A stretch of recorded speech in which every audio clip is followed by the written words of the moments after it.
welcome back. It's day 8, and so that means we are reading the 8th chapter of the book of John.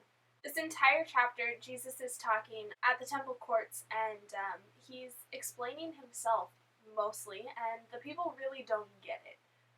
They say things comparing him to Abraham because that's what they know, and Abraham is the man that they know as being good, and when they try to compare Jesus to Abraham, Jesus doesn't really take it well because he knows that he's not Abraham and he is so much greater than Abraham, and the people just don't get it.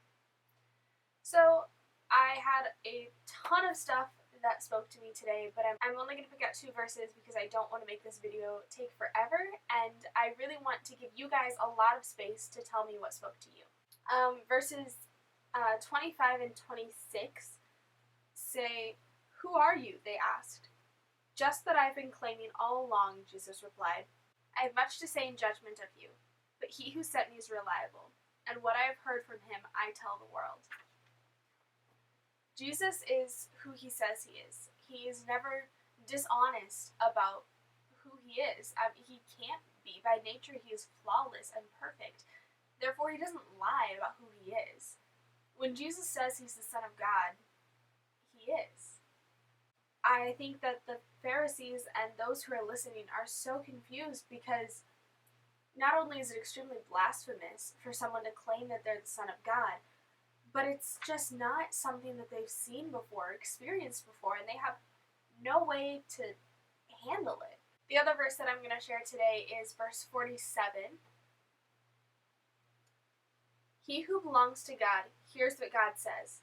The reason you do not hear is that you do not belong to God." I think sometimes a lot of people complain that I never hear God, I never understand what God is trying to say, and Jesus lays it out pretty plainly. If you don't hear God, that means that you are not belonging to God. It's a two-way street, and in order to understand what God is saying to you, you have to be talking and listening. It's not just bringing your prayer requests to God and dumping them at his feet. It's earnestly listening and taking the time to read his word and understand what sticks out to you and why does that passage stick out to you. I'm really curious to know what's been sticking out to you guys, so please let me know and continue to share this with people and friends and family. And by the end of this 50 days, I hope that we have 50 people reading. Stay beautiful.